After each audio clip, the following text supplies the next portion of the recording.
Hello friends, आज के इस क्लास में आप 67वीं बीपीएससी के लिए प्रैक्टिस सेट नंबर 10 देख रहे हो, जो कि आपके घटना चक्र से लिया गया है। इससे पहले आपको घटना चक्र का सेट नंबर फर्स्ट करवा दिया गया है। अगर अभी तक आपने उसे नहीं देखा है तो आप प्ले लिस्ट में आकर देख लीजिएगा। और फर्स्ट के बाद आज आप नंबर 10 देख रहे हो, इसके बाद 9, 8, 7 करके नंबर सेकेंड तक आपको देख लेना है। काफ़ी सारा प्रैक्टिस सेट आपके 67वीं बीपीएससी सीडीपीओ के लिए अपलोड किया जा चुका है और काफ़ी सारा इंपॉर्टेंट टॉपिक भी डिस्कशन किया जा चुका है क्वेश्चन आंसर्स के साथ। आप अगर 67वीं बीपीएससी एग्जाम देने वाले हो तो एक बार ज़रूर प्लेलिस्ट में आकर सारी वीडियोस को देख लीजिएगा। काफ़ी इंपॉर्टेंट आपके लिए सारा एमसीक्यूज दिया हुआ है। आज के इस क्लास में आपको टोटल 150 क्वेश्चन में देखिए, नंबर 1 जो आपका मैथ्स का क्वेश्चन है, नंबर 1 से लेकर नंबर 10 तक आपका स्टार्टिंग में मैथ्स दिया हुआ है। आपको अगर इसे सॉल्व करना हो आप ज़रूर कर सकते हैं, आप पीडीएफ लेकर सॉल्व कर लीजिएगा। देखिए, आपको अगर पीडीएफ चाहिए होगा तो 9576843550 नंबर पर आप मैसेज करिएगा, क्लास का पीडीएफ ले लीजिएगा, आराम से आप सॉल्व कर लीजिएगा। ठीक है, नंबर 11 से देखते हैं। बताना है कि वर्ष 1857 के विद्रोह के तात्कालिक बिहार के कई नगरों को प्रभावित किया। ठीक है, बिहार के विभिन्न नगरों में विद्रोह के विस्फोट का सही क्रम बताना है, मतलब कब कहाँ से स्टार्ट हुआ था, सबसे पहले कहाँ से स्टार्ट हुई थी, तो ये बताना है। तो आपको जहाँ भी फ्रेंड्स टाइम चाहिए होगा आराम से वीडियो को रोक लिया करिएगा।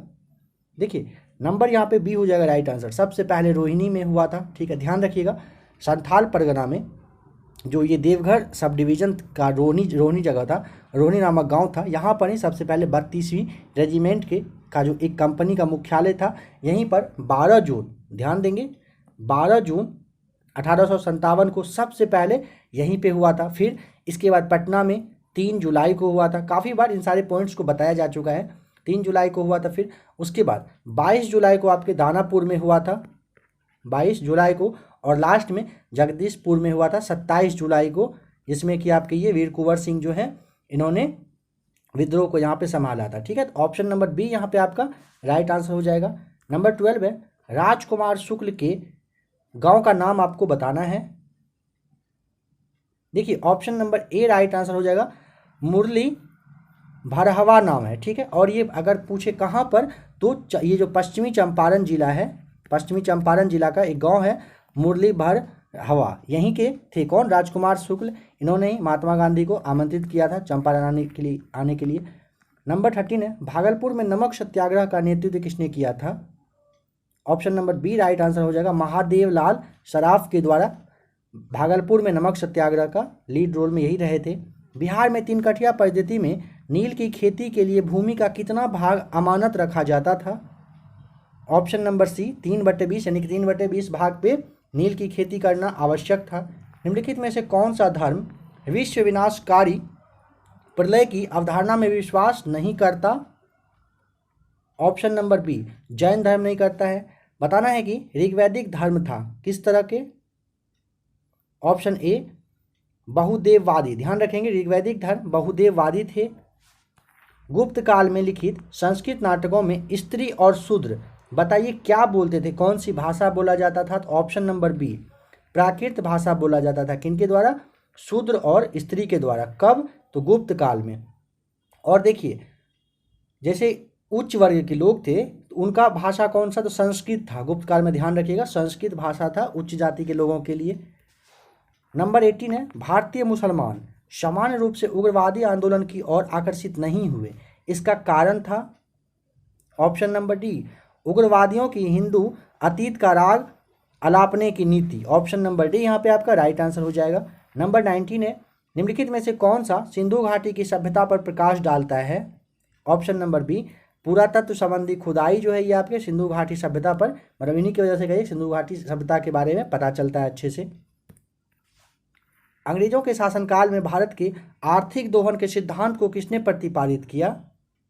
ऑप्शन नंबर डी दादा भाई नौरोजी के द्वारा किया गया। फ्रेंड्स, इन सारे क्वेश्चंस को आपके पहले के क्लास में डिस्कशन करवाया जा चुका है, तो आप ज़रूर एक बार क्लास को देख लीजिएगा। अभी आप एग्जामिनेशन में काफ़ी कम टाइम है, क्विक रिवीजन के रूप में अभी आप सारे क्वेश्चंस को देखिए, कितना मार्क्स ला पाते हैं इसे भी आप काउंट करते चलिएगा। निम्नलिखित में से किसे राम मोहन राय के धार्मिक या फिर सामाजिक सुधारों के विरोध में आरंभ किया था, मतलब किसने किया था, मतलब किसने किया था और क्या किया गया था, यह भी बताना है।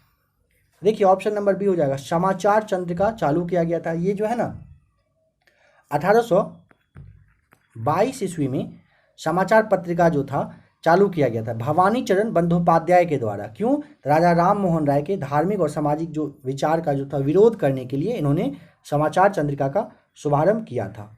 नंबर 22 है, निम्न में से किस संगीत वाद्य को हिंदू मुस्लिम गान वाद्यों का सबसे श्रेष्ठ मिश्रण माना जाता है? Option number D right answer हो जाएगा, सितार को। नंबर 23, अलाउद्दीन खिलजी के आक्रमण के समय देवगिरी का शासक बताइए कौन था? ऑप्शन नंबर ए रामचंद्र देव थे। किस प्रकार की भूमि को अपृहत कहा जाता था? ऑप्शन नंबर ए बिना जोती हुई जंगली भूमि को आप अपृहत के नाम से जानते थे। निम्नलिखित में से किसे काला पैगोडा के नाम से जाना जाता है? ऑप्शन नंबर सी हो जाएगा, कोणार्क का जो सूर्य मंदिर है, आपको पता होना चाहिए पुरी में है ये कोणार्क का विशाल सूर्य मंदिर, ठीक है, जिसे नरसिंह देव जो देववर्मन प्रथम थे इन्हीं के द्वारा बनाया गया था और इसे आप क्या काला पैगोडा के नाम से जानते हैं, काला पैगोडा के भी नाम से जानते हैं। शूद्रक द्वारा लिखी गई प्राचीन भारतीय पुस्तक कौन सी? तो मृच्छकटिकम। इसका विषय बताना है, क्या रहा था? ऑप्शन नंबर देखिए ए एक धनी व्यापारी और एक गणिका की पुत्री की प्रेम गाथा है, किसमें? मृच्छकटिकम में। नंबर 27 बताना है कि वर्ष 2027 माफ कीजिएगा वर्ष 1927 की बटलर कमेटी का उद्देश्य क्या रहा था?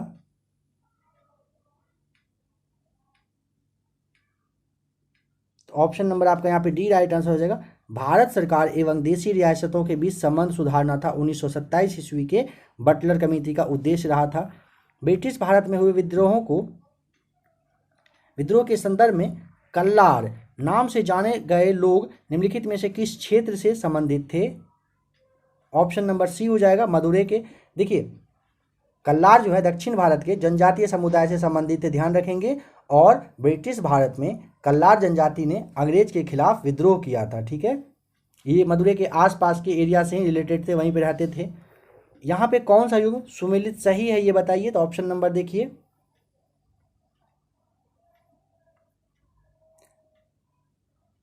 देखिए डीपी मिश्र के द्वारा लिविंग एन एरा लिखा गया था, ठीक है। भारत की खोज जो है यानी कि डिस्कवरी ऑफ इंडिया की रचना जवाहरलाल नेहरू की द्वारा किया गया। ध्यान से देखिएगा, भारत की खोज जवाहरलाल नेहरू के द्वारा। फिर आपका जैसे इंडिया डिवाइडेड है, ऑप्शन नंबर बी देखिएगा, इंडिया डिवाइडेड की रचना डॉक्टर राजेंद्र प्रसाद के द्वारा किया गया था, ठीक है। और फ्रीडम एट मिडनाइट जो है ये जो है मतलब ये जो है ये लेडी कॉलिंस नाम था, कॉलिंस, इनके द्वारा ये मतलब कहिए कि रचा गया था, ठीक है। और जो आपका ये लिविंग एन एरा है इसकी रचना जो डीपी मिश्र है इन्हीं के द्वारा ये किया गया था। तो ऑप्शन ए बस यहाँ पे आपका राइट आंसर हो जाएगा। बाबर और मेदिनी राय के मध्य किस वर्ष में युद्ध हुआ था? Option number C right answer हो जाएगा, 1528 में, 29 जनवरी 1528 को हुआ था। इसमें मेदिनी राय जो है ये पराजित हुए थे और चंदेरी पर बाबर का अधिकार हो गया था। शेरशाह के रुपये के बारे में किस इतिहासकार का कथन है कि यह रुपया वर्तमान ब्रिटिश मुद्रा प्रणाली का आधार है? ऑप्शन नंबर सी स्मिथ के द्वारा कहा गया था। अकबर अपने युग की संतान और पिता दोनों था, यह कथन किसका है? Option number D RP Tripathi के द्वारा कहा गया कि अकबर अपने युग की संतान और पिता दोनों ही थे। शाह बुलंद इकबाल किसकी उपाधि है? ऑप्शन नंबर डी हो जाएगा। ध्यान रखेंगे यह जो है दारा का उपाधि मतलब दारा शिकोह जो है इनको शाह बुलंद इकबाल की उपाधि दी गई थी। किस सिख गुरु ने तख्त अकाल बंगा की नींव रखी थी? ऑप्शन नंबर डी हो जाएगा राइट आंसर, गुरु हरगोविंद के द्वारा रखा गया था। इन्होंने अमृतसर की किलेबंदी करवाई थी और 12 फुट ऊंचे अकाल तख्त का इन्होंने ही निर्माण करवाया था। इसे भी आप ध्यान रख लीजिएगा, ये भी आपसे पूछा जा सकता है। बताना है कि निम्नलिखित में से कौन सा कथन यहाँ पे सही है? देखिए 2011 के जनगणना के अनुसार बिहार की 88.7% आबादी ग्रामीण क्षेत्रों में रहती है, ये सही है। बिहार समुद्र तट रहित राज्य है, बिल्कुल सही है। राज्य में शुद्ध बुआई क्षेत्र वर्ष 2018-19 के अनुसार 51.6 लाख हेक्टेयर था, यह भी सही है। और बिहार राज्य की समुद्र तल से ऊंचाई अगर पूछता है तो 173 फुट, ये भी आपका राइट आंसर। यहाँ पे सारे कथन आपका सही है। कराकटगढ़ जलप्रपात बिहार के किस जिले में अवस्थित है? ऑप्शन नंबर बी बिहार के कैमूर में कराकट जलप्रपात है। बताना है कि यहाँ पे कौन सा कथन सही नहीं है। देखिए समझ लीजिएगा यहाँ पे थोड़ा सा अच्छे से। अगर पूछता है आपसे कि सर्वाधिक लिंगानुपात वाला जिला, तो गोपालगंज आपको नाम ध्यान रखना है, सर्वाधिक लिंगानुपात वाला। फिर आपका न्यूनतम लिंगानुपात अगर पूछता है तो आपको मुंगेर बताना है, जैसे बिहार का न्यूनतम लिंगानुपात वाला जिला मुंगेर दिया हुआ है। सर्वाधिक साक्षरता वाला जिला अगर पूछता है तो रोहतास हो जाएगा, ठीक है। सर्वाधिक साक्षरता वाला जिला रोहतास है। और सर्वाधिक पुरुष साक्षरता वाला जिला अगर पूछे तो ये भी आपका मतलब महिला में भी रोहतास और पुरुष में भी रोहतास है। यानी कि ऑप्शन नंबर जो आपका यहाँ पे बी है और सी है ये दोनों गलत दिया हुआ है, ठीक है। इसीलिए आपको ऑप्शन नंबर यहाँ पे ई टिक करना होगा। सोनपुर पशु मेला का आयोजन प्रारंभ होता है कब? Option number A, Kartik Purnima से सोनपुर पशु मेला स्टार्ट हो जाता है। बिहार राज्य में अवस्थित वाल्मीकि राष्ट्रीय उद्यान की स्थापना कब हुई थी? देखिए यहाँ पे ऑप्शन आपका है ही नहीं सही। 1989 यानी कि 1989 ईस्वी में हुआ था, ध्यान रखेंगे। बिहार में वाल्मीकि राष्ट्रीय उद्यान की स्थापना वर्ष अगर पूछता है तो 1889 आपको बताना है, और यह जो है बिहार के पश्चिमी चंपारण जिले में है, ये भी ध्यान रखिएगा। राउरकेला इस्पात संयंत्र की स्थापना किस देश के सहयोग से किया गया था? तो ऑप्शन नंबर बी, ये जर्मनी के सहयोग से हुआ था। कोपेन की जलवायु योजना के अनुसार भारत में DFC लघु ग्रीष्म तथा ठंडी आर्द्र शीत ऋतु वाला जलवायु प्रदेश वाला क्षेत्र है, कौन सा? ऑप्शन नंबर सी हो जाएगा राइट आंसर, अरुणाचल प्रदेश है। असम और पश्चिम बंगाल में ग्रीष्म ऋतु में शाम को चलने वाली भयंकर व विनाशकारी वर्षायुक्त पवनें हैं, कौन सी? नाम बताइए। ऑप्शन नंबर सी, काल बैसाखी, ध्यान रखिएगा। काल बैसाखी असम पश्चिम बंगाल में बैसाख के महीने में शाम को चलने वाली भयंकर पवन है। ये काफ़ी ज़्यादा मतलब कहिए कि खतरनाक है। मतलब आप ऐसे समझ लीजिए कि काल बैसाखी के नाम से ही मतलब इससे ये बैसाख के महीने में आने वाला एक तबाही के रूप में होता है काल बैसाखी। समुद्र तल पर औसत वायुमंडलीय दाब कितना होता है? ऑप्शन नंबर बी हो जाएगा 1013.25 मिलीबार होता है। विश्व का सबसे बड़ा प्रायद्वीपीय शेल्फ अवस्थित है कहाँ पर? ऑप्शन नंबर बी, आर्कटिक महासागर में है। नंबर 45, निम्नलिखित में से रोका स्थानांतरी कृषि विश्व के किस देश में प्रचलित है? रोका के बारे में आपसे पूछा है। ऑप्शन नंबर डी हो जाएगा ब्राजील में, ध्यान रखिएगा। रोका ब्राजील में हो जाएगा right answer. Next question, Bihar के कुल क्षेत्रफल में शुद्ध बोई गई भूमि का प्रतिशत लगभग बताइए कितना होता है? तो थोड़ा सा समझिएगा। बिहार में शुद्ध बुआई जैसे वर्ष 2018-19 है, 2018-19 में लगभग 51.67 लाख हेक्टेयर था, जो कि भौगोलिक क्षेत्रफल का लगभग अगर पूछता है परसेंट में ना तो आपका लगभग 55% के आसपास आता है। तो ऑप्शन नंबर यहाँ पे ए हो जाएगा राइट आंसर। वर्ष 2011 की जनगणना के अनुसार भारत की कुल जनसंख्या में नगरीय जनसंख्या का प्रतिशत कितना है? ऑप्शन नंबर बी 31.2% है नगरीय जनसंख्या। उत्तर भारत में वह कौन सा वन्यजीव अभ्यारण्य है जो त्रिराज संरक्षित क्षेत्र है, जो कि गंभीर रूप से विलुप्त प्राय घड़ियाल, रेड क्रॉनेड, फिर आपका जो रेड क्रॉनेड रूफ्ड टर्टल है ये, और फिर विलुप्त प्राय जो गंगा नदी में डॉल्फिन है, इसके लिए ये प्रसिद्ध है। ऑप्शन ए, राष्ट्रीय चंबल अभ्यारण्य। राष्ट्रीय चंबल अभ्यारण्य ध्यान रखेंगे यह जो है मध्य प्रदेश राज्य में मतलब कहिए कि फैला हुआ है। मध्य प्रदेश है, उत्तर प्रदेश है, राजस्थान, इन जगहों पर ये फैला हुआ है। कौन सा? राष्ट्रीय चंबल अभ्यारण्य, ध्यान रखिएगा। ब्लैक फॉरेस्ट पर्वत अवस्थित है कहाँ पर? ऑप्शन नंबर बी, जर्मनी में है। बताना है कि पिग्मीज निवासी है कहाँ का? तो ऑप्शन नंबर ए, पिग्मी जो है ये आपके अफ्रीका के निवासी हैं। फरक्का नहर की जलवहन क्षमता बताइए कितना है? ऑप्शन नंबर सी, 40,000 क्यूसेक है। ध्यान रखेंगे, फरक्का नहर से के बारे में पूछेगा तो 40,000 क्यूसेक इसका जलवहन क्षमता है। कोसी परियोजना निम्नलिखित में से कौन सी नहर से निकाली गई है? देखिए यहाँ पे थोड़ा सा आपको समझना पड़ेगा अच्छे से। ऑप्शन ए और बी राइट आंसर हो जाएगा। यहाँ से ना पूर्व कोसी नहर और पश्चिम कोसी नहर ये दोनों निकाला गया है, जिसके थ्रू कि आपका जैसे अररिया है, पूर्णिया, सहरसा, दरभंगा, इन सारे का जो जमीन है यहाँ का सिंचाई होता है इसी के द्वारा, ठीक है। ऑप्शन नंबर ई राइट आंसर हो जाएगा। कांवर झील बिहार के किस जिले में स्थित है? ऑप्शन नंबर ए बेगूसराय में। बताना है कि घोंघा झील जो लगभग 5 वर्ग किलोमीटर क्षेत्र में फैला हुआ है, यह किस जिले में है? तो देखिए ऑप्शन आपका यहाँ पे ए हो जाएगा कटिहार में। आप कांवर, ये जो आपका है घोंघा झील, इसे आप गोगाबिल झील के भी नाम से जानते हैं। ये कटिहार जिला का जो मनिहारी अनुमंडल है यहीं पर है, ध्यान रखेंगे। 5 किलोमीटर के एरिया में यह फैला हुआ है। बताना है कि महानंदा नदी जो उत्तरी बिहार के मैदान की नदी है, यह निम्नलिखित में से किस जिले से होकर बहती है? देखिए यहाँ पे आपका ऑप्शन नंबर बी हो जाएगा, किशनगंज से होकर ये बहती है। ये कटिहार, पूर्णिया, किशनगंज, इन तीनों जगह से होकर बहती है। कौन सी? महानंदा नदी। ध्यान रखिएगा, हर एक क्वेश्चन आपके लिए काफ़ी ज़्यादा इंपॉर्टेंट है। एक भी क्वेश्चन आप छोड़ने का मतलब मत सोचिएगा, हो सकता है एग्जाम में वही पूछ लिया जाए। एग्जाम आपका बहुत पास है, इसीलिए हर एक क्वेश्चन पे कमांड करिए और अच्छे से तैयारी करते रहिएगा। वर्ष 2019-20 में बिहार राज्य के किस जिले में चावल का उत्पादन सर्वाधिक किया गया? ऑप्शन नंबर सी हो जाएगा राइट आंसर। रोहतास में सबसे ज़्यादा हुआ है। अगर पूछे कितना, तो 9.2 लाख टन हुआ है, जो कि प्रथम स्थान पर पूरा बिहार में है रोहतास। निम्नलिखित में से कौन यहाँ पे सुमेलित है? तो देखिए अभ्रक आपका प्राप्त स्थान कहाँ पे? नवादा हो जाएगा। सोना जमुई, पता होना चाहिए भारत का सबसे बड़ा सोना का खान मिला है कहाँ पर? जमुई में। पायराइट्स हो जाएगा रोहतास, और बॉक्साइट के लिए मुंगेर। यहाँ पे सभी सही मैच किया हुआ है। ठीक है, नेक्स्ट क्वेश्चन है, निम्नलिखित में से शेखपुरा जिले की सीमा किस जिले से नहीं लगती है? शेखपुरा के बारे में फ्रेंड्स, अगर आपके पास मैप हो तो अच्छी बात है, नहीं है तो आप बिहार का मैप आज ही कोशिश करिए कि अरेंज कर लेने का, और पर डे 5 मिनट कम से कम कोशिश करिए मैप को देखने का, किस जिला से कौन सा जिला टच होता है। हर एक कुछ सीमा के बारे में खास करके आप देखिए, एक क्वेश्चन यहाँ से आपका आना तय है। एग्जाम बहुत पास है, अब अच्छे से तैयारी तो आप कर लीजिएगा।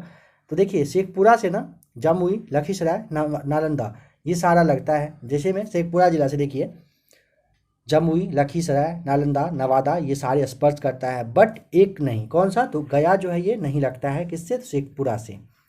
बिहार के किस जिले में मक्का का उत्पादन सर्वाधिक होता है? ऑप्शन नंबर सी हो जाएगा राइट आंसर, कटिहार में। बताइए कि 50 डिग्री सेल्सियस का मान फ़ारेनहाइट स्केल में कितना होगा? आप इसे निकालेंगे तो आपका राइट आंसर यहाँ पे क्या हो जाएगा? ऑप्शन नंबर बी हो जाएगा, 122 डिग्री फ़ारेनहाइट आएगा। घरेलू ईंधन के रूप में प्रयुक्त एलपीजी में मुख्यतः होता है, क्या होता है? तो मुख्यतः प्रोपेन और ब्यूटेन होता है। ऑप्शन बी, ऑप्शन डी हो जाएगा। निम्नलिखित में से कौन सा मुख्यतः कार्बोहाइड्रेट का स्रोत है? ऑप्शन नंबर सी हो जाएगा राइट आंसर, चावल है। जीव कोशिकाओं में अनुवांशिक लक्षणों के नियंत्रण में निम्नलिखित में से कौन सा उत्तरदायी होगा? ऑप्शन नंबर डी, डीएनए उत्तरदायी होता है। थायराइड जो ग्रंथि है, इसकी खराबी किसकी कमी के कारण होती है? ऑप्शन नंबर सी, आयोडीन की कमी की वजह से थायराइड ग्रंथि खराब हो जाता है। प्राकृतिक रबर किसका बहुलक है? ऑप्शन नंबर ए हो जाएगा राइट आंसर, आइसोप्रोपिन का है। बताना है कि निम्नांकित ऊर्जा रूपांतरों में से किसके द्वारा प्रकाश संश्लेषण की क्रिया संपादित होती है? ऑप्शन नंबर ए, प्रकाश से रासायनिक ऊर्जा हो जाएगा राइट आंसर। बताना है कि कौन सी तरंगें निर्वात यानी कि शून्य में संचरण नहीं करती है? ऑप्शन नंबर सी हो जाएगा, ध्वनि जो है, देखिए ध्वनि तरंगों के संचरण के लिए किसी न किसी माध्यम की आवश्यकता होती है, ध्यान रखेंगे। कंप्यूटर में शब्द की लंबाई नापी जाती है, कैसे?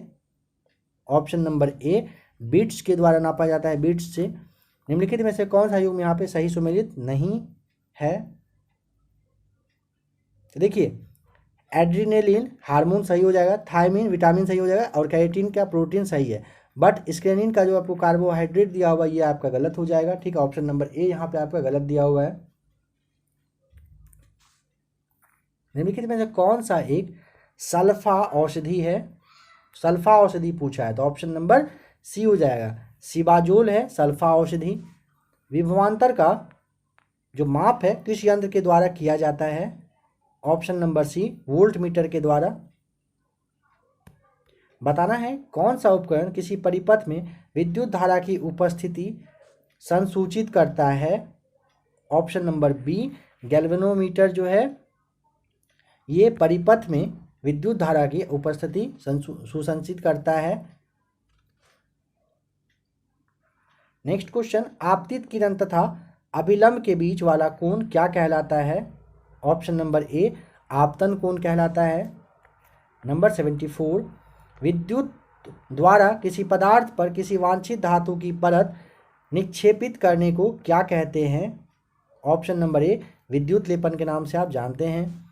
किसी वस्तु का एकांक समय में तय की गई दूरी क्या कहलाती है।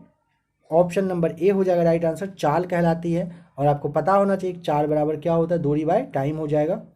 निम्नलिखित में से कौन सी ग्रंथि थायरॉक्सिन हार्मोन का निर्माण करती है। ऑप्शन नंबर ए, अवंटू ग्रंथि जो है ये थायरॉक्सिन हार्मोन का निर्माण करती है। भ्रूण को माँ के रुधिर से पोषण देने के लिए एक विशेष संरचना होती है जिसे कहते हैं, क्या कहते हैं। तो ऑप्शन नंबर बी होता है, प्लेसेंटा कहा जाता है। निम्नलिखित में से उभयलिंगी पुष्प के उदाहरण बताइए, क्या हो जाएगा। देखिए उभयलिंगी पुष्प में पुंकेसर और स्त्री केसर ये दोनों उपस्थित होता है, ध्यान रखिएगा, ठीक है। जैसे में कि आपका ऑप्शन नंबर देखिए सी, गुड़हल हो जाएगा। फिर आपका सरसों है, ये सारे उभयलिंगी पुष्प के ही उदाहरण हैं। तो ऑप्शन ई आपको टिक करना होगा। निम्नलिखित में से कौन लड़कों में यौनावस्था के लक्षणों का नियंत्रण करता है। ऑप्शन नंबर डी, टेस्टोस्टेरोन करता है। ध्यान रखिएगा, यौनावस्था जो आता है इसमें लक्षण के को नियंत्रित करने के लिए टेस्टोस्टेरोन उत्तरदायी होता है। क्योटो प्रोटोकॉल का उद्देश्य निम्न में से किसकी मात्रा कम करना था। देखिए ऑप्शन नंबर आपका यहाँ पे क्या हो जाएगा, सी हो जाएगा, ग्रीन हाउस गैस की मात्रा को कम करना था। नेक्स्ट क्वेश्चन, पेयजल में निम्न में से किसकी अधिकता के कारण ब्लू बेबी सिंड्रोम होता है। ऑप्शन नंबर डी, नाइट्रेट की वजह से। ध्यान रखिएगा, नाइट्रेट की अधिकता की वजह से ब्लू बेबी सिंड्रोम होता है। कॉपर के किस मिश्र धातु में जिंक नहीं होता है, बताना है। ऑप्शन नंबर सी, कांसा हो जाएगा राइट आंसर। कॉपर के पूछा है किस मिश्र धातु में जिंक नहीं होता है, तो कांसा में, ध्यान रखेंगे कांसा, सी राइट आंसर हो जाएगा। निम्नलिखित युग्म में से कौन सही सुमेलित नहीं है।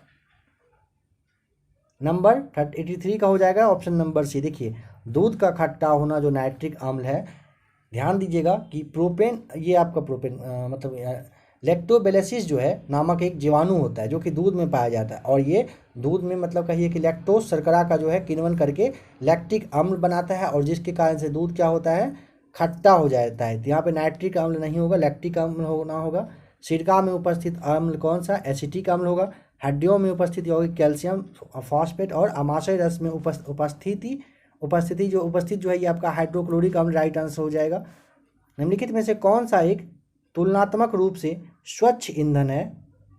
ऑप्शन नंबर ए, प्रोपेन हो जाएगा स्वच्छ ईंधन। फ्यूज तार किसका मिश्र धातु है। ऑप्शन नंबर डी हो जाएगा, सीसा और टीन का मिश्र धातु है फ्यूज तार। नाभिकीय रिएक्टर में मंदक के रूप में प्रयोग किया जाता है किस चीज का। देखिए नाभिकीय रिएक्टर में आपका ना ग्रेफाइड हो जाएगा। फिर आपका भारी जल होता है, इन सब का यूज किया जाता है। ग्रेफाइड है, कैडमियम की छड़ है, फिर भारी जल है, इन सब का उपयोग मंदक के रूप में किया जाता है, ठीक है। ऑप्शन नंबर ई आपको टिक करना होगा। निम्न में से कौन फसलों के न्यूनतम समर्थन मूल्य निर्धारण संबंधी संस्तुति करता है। ऑप्शन नंबर डी, कृषि लागत एवं मूल्य आयोग के द्वारा किया जाता है। नेक्स्ट क्वेश्चन, आवर्त सारणी में किस वर्ग के तत्वों को हेलोजन कहा जाता है। ऑप्शन नंबर डी हो जाए, नहीं डी नहीं होना चाहिए, ऑप्शन नंबर ए होगा ना, वर्ग 17 को कहा जाता है। तो आवर्त सारणी में अगर पूछे किसको हेलोजन मतलब कहा जाता है किस वर्ग को, तो 17 हो जाएगा। आवर्त वर्ग 17 को 88 का ऑप्शन नंबर ए हो जाएगा राइट आंसर। सैद्धांतिक रूप से यदि आर्थिक विकास की कल्पना की जाती है तो इनमें से किस एक को साधारणतः ध्यान में नहीं रखा जाता है। ऑप्शन नंबर देखिए, सकल घरेलू उत्पाद में वृद्धि को ध्यान में रखते हैं, सकल राष्ट्रीय उत्पाद में वृद्धि को भी रखते हैं, और प्रति व्यक्ति सकल राष्ट्रीय उत्पाद में वृद्धि को भी रखते हैं, बट विश्व बैंक से वित्तीय सहायता में वृद्धि को नहीं रखते हैं। तो ऑप्शन नंबर बी यहाँ पे आपका हो जाएगा, इसे ध्यान में नहीं रखा जाता है। निम्नलिखित में से कौन मध्याह्न भोजन योजना को प्रारंभ एवं व्यवस्थित नहीं करता है। ऑप्शन नंबर आपका यहाँ पे ना डी हो जाएगा राइट आंसर, ठेकेदार नहीं करता है। बाद बाकी स्कूल मैनेजमेंट, स्वयं सेवा समूह और पंचायती राज संस्था ये तीनों करते हैं। साख पत्र प्रस्तुत करना होता है ऑप्शन नंबर बी हो जाएगा। आयातकर्ता के द्वारा साख पत्र को प्रस्तुत करना होता है। बताना है कि ईपीसीजी का पूर्ण रूप क्या है। देखिए ऑप्शन नंबर सी हो जाएगा, एक्सपोर्ट प्रमोशन कैपिटल गुड्स होता है ईपीसीजी का फुल फॉर्म। नेक्स्ट क्वेश्चन है, वह मुद्रा जिससे त्वरित प्रवास की प्रवृत्ति होती है वो क्या कहलाती है। ऑप्शन नंबर ए, गर्म मुद्रा कहते हैं। भारत में खाद्य प्रबंधन का निम्न में से कौन सा एक उद्देश्य नहीं है। ऑप्शन नंबर डी हो जाएगा, खाद्यान्नों का निर्यात। ये क्या है, भारत में खाद्य प्रबंधन का उद्देश्य नहीं है। बाद बाकी खाद्यान्नों का वितरण, खाद्यान्नों की खरीद और खाद्यान्नों के बफर स्टॉक का रखरखाव करना, ये खाद्य प्रबंधन का ही मतलब कहीं उद्देश्य है, काम होता है। सूक्ष्म लघु एवं मध्यम विकास अधिनियम पारित हुआ था कब। ऑप्शन नंबर ए, वर्ष 2006 में सूक्ष्म लघु एवं मध्यम उद्यम विकास जो है ये अधिनियम पारित हुआ था। बताना है 96 नंबर की उड़ान योजना संबंधित है किस चीज से है। ऑप्शन नंबर बी, परिवहन क्षेत्र से, उड़ान के नाम से भी आप समझ पाए होंगे। देश में आम उत्पादन में बिहार का स्थान बताइए कौन सा। ऑप्शन नंबर सी हो जाएगा, तीसरा स्थान है आम के उत्पादन में बिहार का नंबर। निम्नलिखित में से कौन सा कर केंद्र सरकार द्वारा नहीं लगाया जाता है। ऑप्शन नंबर बी हो जाएगा, भू राजस्व कर जो है ये राज्य के द्वारा लगाया जाता है। निगम कर, सीमा शुल्क और सीजीएसटी जो है मतलब सेंट्रल जीएसटी, ये सारे लगते हैं केंद्र के द्वारा।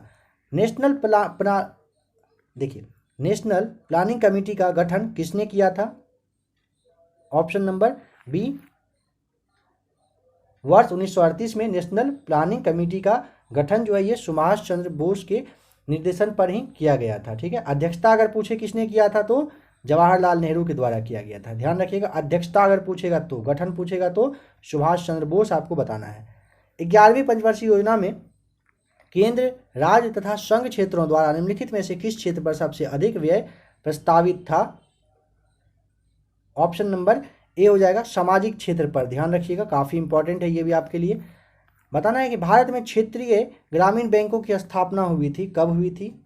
ऑप्शन नंबर आपका यहाँ पे सी हो जाएगा राइट आंसर, वर्ष 1975 में हुआ था। ध्यान रखिएगा, वर्ष 1975 में 2 अक्टूबर को 5 क्षेत्रीय ग्रामीण बैंक स्थापित किए गए थे।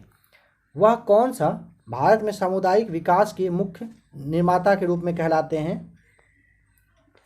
102 का राइट आंसर हो जाएगा ऑप्शन नंबर डी, एसके नाम ध्यान रखेंगे, सामुदायिक विकास के मुख्य निर्माता कहलाते हैं एसके। वर्ष 2019-20 में निम्न में से किस मद का भारत के निर्यात से सर्वाधिक हिस्सा है। ऑप्शन नंबर सी हो जाएगा, विनिर्मित वस्तुएं। इसका अगर पूछे विनिर्मित वस्तुओं का निर्यात में हिस्सा लगभग कितना रहा, लगभग 71.3% रहा था। ध्यान रखिएगा। संविधान के प्रावधानों के अंतर्गत पंचायत चुनाव कराने का निर्णय किया जाता है किसके द्वारा, तो ऑप्शन नंबर बी हो जाएगा, राज्य सरकार के द्वारा पंचायत चुनाव करवाया जाता है। निम्नलिखित में से किस समिति में राज्यसभा का प्रतिनिधित्व नहीं होता है। ऑप्शन नंबर आपका सी हो जाएगा, आकलन समिति में नहीं होता है। बाद बाकी लोक लेखा, सार्वजनिक उपकरणों की समिति और सरकार की आश्वासन समिति में क्या होता है कि राज्यसभा का प्रतिनिधित्व यानी कि सदस्य रहते हैं। नंबर 106 है, निम्नलिखित में से कौन एक मौलिक अधिकार नहीं है। देखिए, अस्पृश्यता उन्मूलन है, विधि के समक्ष समानता भी है, धर्म पालन की स्वतंत्रता का अधिकार भी है, लेकिन समान काम के लिए समान वेतन ये मौलिक अधिकार में नहीं आता है। निम्नलिखित विशेषताओं में से केंद्रीय शासन व्यवस्था के लिए कौन सा सही नहीं है बताना है। तो ऑप्शन नंबर देखिए, त्वरित निर्णय, कठोरता और कानून की एक रूपता, ये तीनों तो है, बट बड़े देशों के लिए आदर्श ऐसा नहीं है। तो ऑप्शन नंबर सी यहाँ पे आपका हो जाएगा राइट आंसर। भारत का प्रधानमंत्री किसके प्रति उत्तरदायी होता है। ऑप्शन नंबर सी, लोकसभा के प्रति। भारत के बताना है कि वरीयता के आधार पर कौन पहले आता है। तो फ्रेंड्स इसके बारे में थोड़ा समझिएगा कि केंद्र एवं राज्य सरकार में ना अलग अलग तरह के पदाधिकारी को रैंक और ऑर्डर के हिसाब से रखा जाता है। ठीक है, जैसे में देखिए संघ लोक सेवा, समझिएगा, जैसे संघ लोक सेवा आयोग के जो अध्यक्ष हैं, फिर मुख्य निर्वाचन आयुक्त हैं और भारत के नियंत्रक और महालेखक परीक्षक जो हैं, इनको वरीयता के क्रम में ना एक समान रखा गया है। पूछे किस में, तो 9 के क में रखा गया है इन सबको। फिर देखिए जैसे उच्च न्यायालय के मुख्य न्यायाधीश हैं, उनको अपने न्यायिक क्षेत्र में ना 14वें, ध्यान रखेंगे 14वें और उसके बाद फिर उसके बाहर में अगर बाहर बोलता है न्यायिक क्षेत्र में 14वें और बाहरी हिसाब से अगर पूछेगा तो 17वें नंबर पे रखा गया है, ठीक है। इसलिए आप यहाँ पे ऑप्शन नंबर ई को टिक करेंगे। 109 का ऑप्शन नंबर आपको ई टिक करना होगा, कोई यहाँ पे फिक्स नहीं है। बताना है कि सर्वोच्च न्यायालय का न्यायाधीश अपने पद से त्याग पत्र किसको लिखकर दे सकते हैं? ऑप्शन नंबर ए राष्ट्रपति को। बताना है कि करेंट अकाउंट सरप्लस अर्थात चालू खाता में सर्वाधिक बचत वाला देश कौन सा है?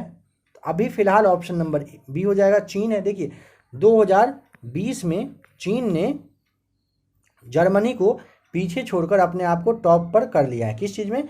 करेंट अकाउंट सरप्लस, यानी कि चालू खाता में सबसे अधिक बचत वाला देश बन गया है। निम्नलिखित में से किस राज्य सरकार द्वारा मुख्यमंत्री राशन आपके द्वार योजना को लागू करने का निर्णय किया गया? तो ऑप्शन नंबर सी मध्य प्रदेश के द्वारा किया गया है। पैरालंपिक 2020 से संबंधित सत्य कथन की यहाँ पे पहचान करना है। देखिए पैरालंपिक 2020 में शीर्ष स्थान पर चीन रहा, सही है। पैरालंपिक 2020 में भारत ने 19 पदक प्राप्त किया, यह भी आपका सही है। एथलीट टेक चंद उद्घाटन समारोह में भारतीय दल के ध्वजवाहक थे, सही है। और बैडमिंटन खिलाड़ी प्रमोद भगत ने स्वर्ण पदक जीता था, यह भी सही है। तो यहाँ पे सभी आपका सही दिया हुआ है। अमेरिकी ओपन टेनिस जो 2021 है, इसकी एकल जो पुरुष प्रतियोगिता है इसमें किस खिलाड़ी ने जीता है? ऑप्शन नंबर डी हो जाएगा, डेनियल मेदवेदेव जीते हैं। नेक्स्ट क्वेश्चन, टोक्यो ओलंपिक से संबंधित सत्य कथन की पहचान यहाँ पे करिए। चाहें तो वीडियो को आराम से रोक कर देखिएगा। देखिए ऑप्शन नंबर बी, ऑस्ट्रेलिया की तैराक एम्मा ने सर्वाधिक 7 पदक जीते, यह सही है। नेक्स्ट हो जाएगा आपका नंबर डी, नीरज चोपड़ा ने 87.58 मीटर भाला फेंक में स्वर्ण पदक जीता, यह भी आपका सही है। अगर देखिए यहाँ पे आपका है ना कि भारत यहाँ पे दिया हुआ है कि अब थोड़ा गलत समझिएगा कि भारत 47वें नंबर पे 47वें स्थान पे रहा था ना, तो ये आपका गलत है क्योंकि भारत ना 48वें स्थान पे रहा था, ठीक है, ध्यान रखेंगे। नंबर 116, नेशनल ग्रीन ट्रिब्यूनल ने किस राज्य को 14 प्रस्तावित हाथी गलियारों के लिए एक कार्य योजना तैयार करने का निर्देश दिया है? ओडिशा हो जाएगा, ध्यान रखेंगे। बताना है कि भारत ने हाल ही में मतलब सितंबर माह में कह रहा है कि क्वाड समूह के किस देश के साथ पहली बार 2+2 वार्ता संपन्न किया?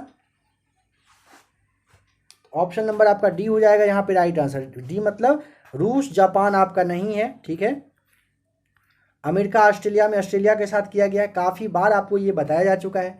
हिंद प्रशांत क्षेत्र में शक्ति संतुलन हेतु बनाया गया नया गठबंधन ऑकस, इनमें से कौन देश शामिल नहीं है ऑकस में? तो ऑप्शन नंबर आपका बी हो जाएगा, फ्रांस शामिल नहीं है। अमेरिका यूके ऑस्ट्रेलिया शामिल है, ध्यान रखिएगा। देखिए हिंद जो प्रशांत क्षेत्र है ना, यहाँ पे चीन का जो मतलब कहिए कि पावर ये अपने बढ़ाते जा रहे हैं, इन्हीं के लिए ना ये मतलब समूह बना है जिसमें कि फ्रांस नहीं है, ये ध्यान रखिएगा। देश के प्रधानमंत्री द्वारा संसद टीवी का उद्घाटन कब किया गया? ऑप्शन नंबर सी 15 सितंबर 2021 को। छात्रों की भाषा संबंधी बाधा को दूर करने के लिए किस संस्थान के द्वारा हाल ही में प्रोजेक्ट उड़ान को लॉन्च किया गया? Option number B IIT Bombay के द्वारा किया गया।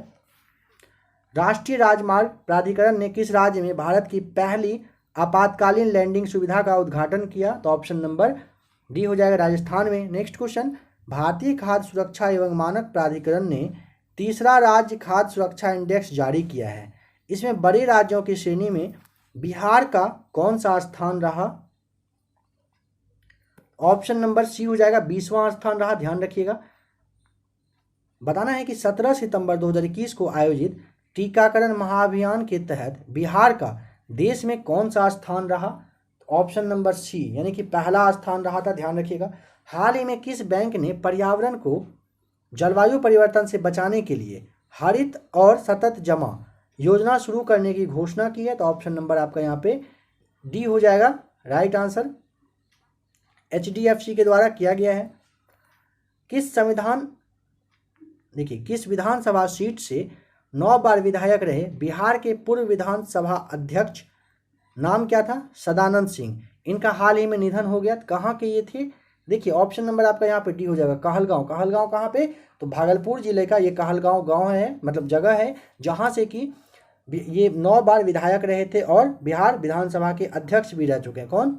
तो सदानंद सिंह। नाम ध्यान रखिएगा, काफ़ी इंपॉर्टेंट क्वेश्चन आपके बिहार स्पेशल से ये हो जाता है। बिहार में कितनी सीटों पर विधानसभा का उपचुनाव अक्टूबर 2021 में कराया गया? ऑप्शन नंबर बी हो जाएगा, 2 सीटों पर कराया गया था। ध्यान रखेंगे, अक्टूबर 2021 में उपचुनाव हुआ है। 21 अक्टूबर 2021 को पटना में बिहार विधानसभा शताब्दी वर्ष स्तंभ का शिलान्यास किसके द्वारा किया गया? ऑप्शन नंबर बी, राष्ट्रपति रामनाथ कोविंद के द्वारा किया गया। बिहार राज्य सरकार ने राज्य से कब तक एड्स की समाप्ति का लक्ष्य निर्धारित किया है? ऑप्शन नंबर डी, वर्ष 2030 तक बिहार राज्य ने किया है एड्स की समाप्ति करने का लक्ष्य। यहाँ पे नंबर 129, आराम से सोच समझ के बताइए कि यहाँ पे सही कथन कौन सा है। देखिए बांकीपुर यानी पटना में 16 दिसंबर 1916 को मौलाना मजहरुल हक की अध्यक्षता में होम रूल लीग की स्थापना की गई थी। यह सही है आपका। मुजफ्फरपुर में जनकधारी प्रसाद की अध्यक्षता में होम रूल लीग की स्थापना की गई थी। यह भी सही हो जाएगा। होम रूल लीग आंदोलन को प्रोत्साहित करने के लिए वर्ष 1918 में एनी बेसेंट पटना आ गई थी। यह भी सही है। तो यहाँ पे तीनों सही है। तो देखिए आप ऑप्शन में तीनों के बारे में बिल्कुल नहीं दिया हुआ है, इसीलिए आपको ऑप्शन नंबर ई टिक करना होगा। ये तीनों यहाँ पे राइट आंसर है। बिहार में किसकी अध्यक्षता में साइमन कमीशन का विरोध करने का निर्णय लिया गया? ऑप्शन नंबर डी हो जाएगा राइट आंसर। अनुग्रह नारायण सिंह के मतलब कहिए कि अध्यक्षता में लिया गया था साइमन कमीशन का विरोध करने का निर्णय। 131 यहाँ पे सही कथन को चुनना है। देखिए बिहार में फरवरी 1923 में स्वराज दल का गठन किया गया था। श्री दीप नारायण प्रसाद इसके अध्यक्ष एवं अब्दुल बारी इसके उप सचिव बने थे और मजहरुल हक ने सदाकत आश्रम से दी मदरलैंड नामक एक अखबार निकाला था। यह भी सही है। तो यहाँ पे भी तीनों आपका सही हो जाएगा। ऑप्शन यहाँ पे भी आपका नहीं दिया हुआ है, तो ऑप्शन नंबर ई आपको टिक करना है। वन रिपोर्ट 2019 के अनुसार बिहार राज्य में न्यूनतम वातावरण प्रतिशत यानी वनावरण के बारे में यहाँ पे आपसे कहा जा रहा है, वनावरण प्रतिशत वाला कौन सा जगह है? तो ऑप्शन नंबर बी हो जाएगा, जहानाबाद है। सत्य कथन की पहचान करिए। 133 का राइट आंसर क्या होगा? तो देखिए 9 अगस्त 1942 को राजेंद्र प्रसाद को गिरफ्तार करके बांकीपुर जेल भेज दिया गया था। यह सही है। नेक्स्ट है, डॉक्टर राजेंद्र प्रसाद को जिलाधिकारी यानी WG आर्चर ने गिरफ्तार किया था। यह भी सही है। भारत छोड़ो आंदोलन पर सरकार की प्रतिक्रियावादी नीति के विरोध में बलदेव सहाय ने महाधिवक्ता के पद से इस्तीफा दिया था। यह सही है। बिहार में कांग्रेस का 27वां अधिवेशन बांकीपुर यानी पटना में किया गया था और इसके अध्यक्ष RN माधोलकर थे। यह भी आपका सही है। तो यहाँ पे भी आपका टोटल सभी यहाँ पे सही दिया हुआ है 133 का। यहाँ पे तो ऑप्शन आपका उस तरीके का है नहीं चारों वाला, तो ऑप्शन ई टिक करना होगा आपको। बिहार के निम्नलिखित जिलों में से कौन सा जिला नेपाल के साथ सीमा साझा नहीं करता है? आपको बताना है। शिवहर साझा नहीं करता है नेपाल के साथ अपना सीमा। ऑप्शन नंबर डी यहाँ पे राइट आंसर हो जाएगा। नेक्स्ट क्वेश्चन देखते हैं। हड़प्पा सभ्यता की महत्वपूर्ण विशेषता बताइए, इनमें से क्या रहा था? हड़प्पा सभ्यता के बारे में आपसे पूछा है। तो देखिए यहाँ पे आपका राइट आंसर हो जाएगा नंबर ए, नगर नियोजन। नंबर बी, इसका जो व्यवस्थित जल निकासी था, जानते हैं आप काफ़ी फेमस रहा था ये। और नंबर डी देखिए कला और वास्तुकला में ये कहिए महारत हासिल था इनको।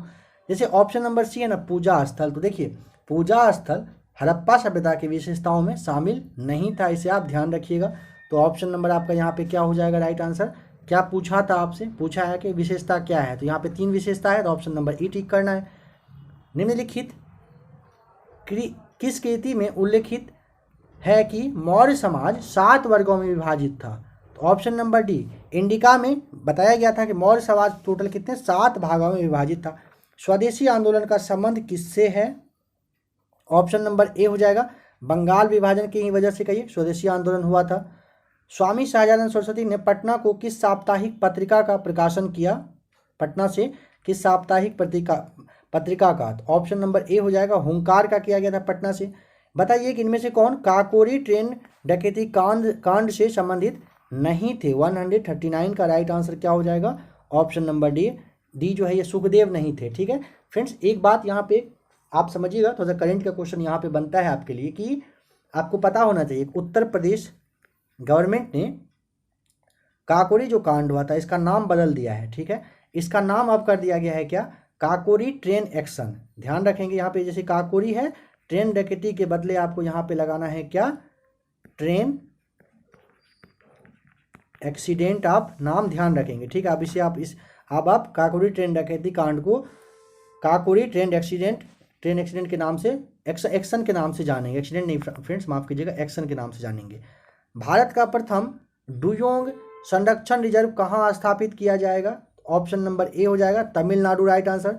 किस राज्य की सरकार ने सरना को एक नया मतलब कहिए कि एक अलग धर्म के रूप में शामिल करने का प्रस्ताव पारित कर दिया, तो ऑप्शन नंबर देखिए यहाँ पे क्या होना चाहिए आपका, ABCD में राइट आंसर पढ़ के बताइए क्या होगा, कहाँ के, तो ऑप्शन नंबर देखिए डी हो जाएगा झारखंड के। समझ लीजिएगा, झारखंड विधानसभा के द्वारा सरना आदिवासी समुदाय को एक अलग धर्म की मान्यता देते हुए प्रस्ताव पारित कर दिया है। ठीक है, ध्यान रखेंगे। और पूछे अगर कि सरना समुदाय के लोग कहाँ पर रहते हैं, तो ये जो आपका छोटा नागपुर का जो क्षेत्र है यहीं पे रहते हैं, झारखंड में। बताना है नंबर 142, अभी हाल ही में किसे राष्ट्रीय अल्पसंख्यक आयोग के अध्यक्ष के रूप में नियुक्त किया गया है, option number A Iqbal Singh Lalpura को नियुक्त किया गया है। ये जो है पंजाब के पहले के IPS अधिकारी रह चुके हैं। बताना है कि किस राज्य सरकार द्वारा भूकंप अलर्ट ऐप लॉन्च किया गया है, ऑप्शन नंबर सी उत्तराखंड के द्वारा भूकंप अलर्ट ऐप लॉन्च किया गया है। नुआखाई जूहर किस राज्य का जो है कृषि त्योहार है, ऑप्शन नंबर सी उड़ीसा का। ध्यान रखेंगे, नुआखाई जूहर है राज्य का कृषि त्योहार। हाल ही में कौन सा देश बिटकॉइन को लीगल टेंडर के रूप में मान्यता देने वाला विश्व का पहला देश बना। काफ़ी बार ये आपको बताया जा चुका है, एग्जाम में आपका ये क्वेश्चन जरूर आएगा, तो अल सलावाडोर हो जाएगा। तो यहाँ ऑप्शन तो है नहीं दिया हुआ, तो ऑप्शन नंबर ई टिक करना है। अल सलावाडोर जो है ये बिटकॉइन को लीगल टेंडर के रूप में मान्यता दे दिया है और ये विश्व का पहला देश ऐसा बन गया है। निम्नलिखित में से किस देश में पंजशीर घाटी अवस्थित है, ऑप्शन नंबर बी अफगानिस्तान में है। ध्यान रखेंगे, पंजशीर घाटी। अभी हाल ही में 30वें हुनर हॉट संस्करण का उद्घाटन कहाँ किया गया, ऑप्शन नंबर ए देहरादून में किया गया। नंबर 148, निम्नलिखित में से किसके द्वारा कृषि उड़ान 2.0 योजना लॉन्च किया गया, ऑप्शन नंबर बी हो जाएगा राइट आंसर। नागरिक उड्डयन मंत्री के द्वारा क्या किया गया था, कृषि उड़ान 2.0 योजना को लॉन्च किया गया है। हाल ही में किस राज्य में भारत का पहला IVF बन्नी भैंस का बछड़ा पैदा हुआ है, ऑप्शन नंबर ए गुजरात में हुआ है। आज का लास्ट क्वेश्चन देखते हैं, भारत के किस राज्य में जीका वायरस का मामला सामने आया है। तो फ्रेंड्स थोड़ा समझिए, जीका वायरस का सबसे पहला मामला आपसे पूछा जा सकता है, तो आपको 1947 ध्यान रखना है। यहाँ पे 1947 में ना युगांडा में बंदरों में सबसे पहले ये आया था, कौन सा, जीका वायरस। बाद में 1954 ईस्वी में, इसके कुछ साल के बाद 7 साल के बाद मानव में पहली बार ये आया था। ठीक है, अगर पूछता है कि भारत में सबसे पहले जीका वायरस का केस कब आया, तो भारत में वर्ष 2016 में नवंबर में, ध्यान रखेंगे नवंबर मंथ में आया था। पूछे अगर कि कहाँ पर, तो 2016 में गुजरात में सबसे पहले जीका वायरस का पेशेंट मतलब कहिए कि मिला। उसके बाद जुलाई 2021 में केरल है, महाराष्ट्र है, इन सारी जगहों पर मिला था। फिर अक्टूबर में भी मिला था, अक्टूबर 2021 के बारे में बताया जा रहा है। उत्तर प्रदेश में भी जीका वायरस का मामला मिल चुका है। तो यहाँ पे आपसे ऑप्शन नंबर पूछा था जीका वायरस का सबसे पहला मामला, तो ऑप्शन नंबर ए हो जाएगा गुजरात में कब, तो 2016 में सबसे पहला मामला आया था। फ्रेंड्स अभी आपने टोटल 150 क्वेश्चन देखा, 10 क्वेश्चन जो आपके मैथ्स का था उसे छोड़कर, ठीक है, उसके बारे में नहीं बताया जा रहा है। अभी आपने घटना चक्र से टोटल 140 क्वेश्चन यानी कि एक फुल प्रैक्टिस सेट देखा। आशा करता हूं कि आज का क्लास आपको अच्छा लगा होगा। अगर क्लास अच्छा लगे, नेक्स्ट भी क्लास आपको चाहिए तो वीडियो को आप लाइक जरूर करिएगा।